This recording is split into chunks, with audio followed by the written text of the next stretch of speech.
The Texas Medical Board's mission is to protect the public's health, safety, and welfare, but doctors are still practicing in Texas despite complaints, even convictions in their past. It's something we discovered the Texas Medical Board has allowed in some cases. Investigator Matt Grant joins us again to talk about the concern that money and politics are competing with safety. Well, Josh, since our story came out, we've heard concerns coming from patient advocates and even an agency whistleblower fearing retaliation who would only speak to us by phone if we distorted their voice. I think there are some board members that would rather protect the physicians because they are physicians themselves. And I think they could do a lot more to protect the public. We're concealing this current Texas Medical Board employee's identity. This insider wanted to share insight following a series of KXAN investigations that revealed the TMB not following the law by keeping dozens of out-of-state disciplinary records secret and allowing some physicians the board deemed a threat to public welfare to keep practicing. Bad doctors are allowed to practice, and it's sad.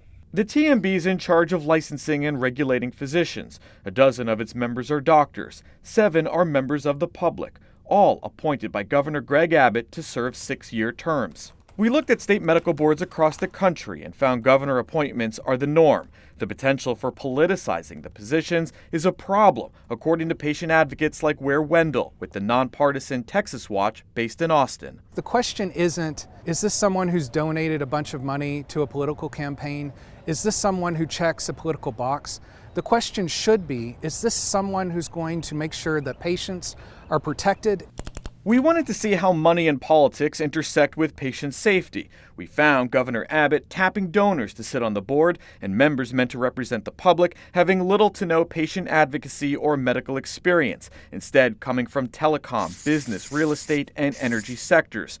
We reviewed board members' campaign finance records and found since 2014, the president of a Houston energy company, Michael Kokonos, donated more than $32,000 to Abbott's re-election campaign. And Arun Agarwal, the CEO of a large textile company, gave the governor nearly $200,000. 5 doctors who sit on the medical board also donated to the governor, giving between $7,400 and $85,000, the highest amount coming from the board's president. I'm not shocked that these people who are appointed are big donors. I don't think it should be that way. It is very political.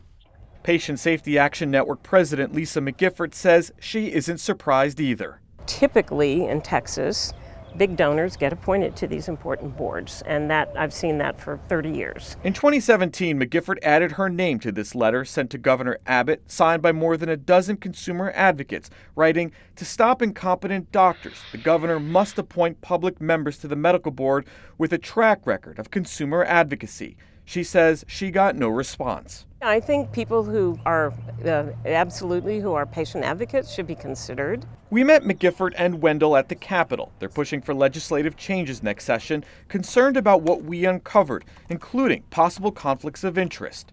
Last year, Dr. Satish Nayak, a TMB board member, entered a remedial plan after the board determined he failed to keep adequate medical records for multiple patients. Under the Texas Administrative Code, that constitutes potential grounds for removal from the board by the governor.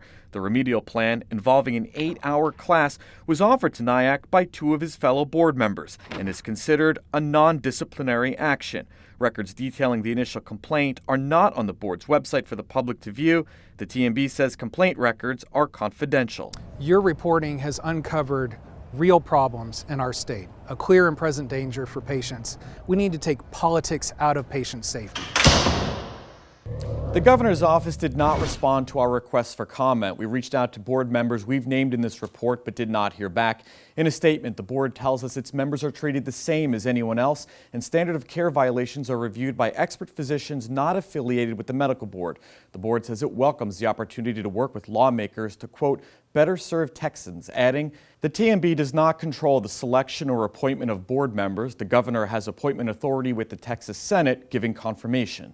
See how Texas stacks up with public representatives on its medical board compared to other states online in an interactive map. Just look for this link in the story in the Texas Politics section of our website. Josh? Thanks, Matt, and thank you for joining us for State of Texas. We'll be back next week to bring you an in-depth look at Texas politics.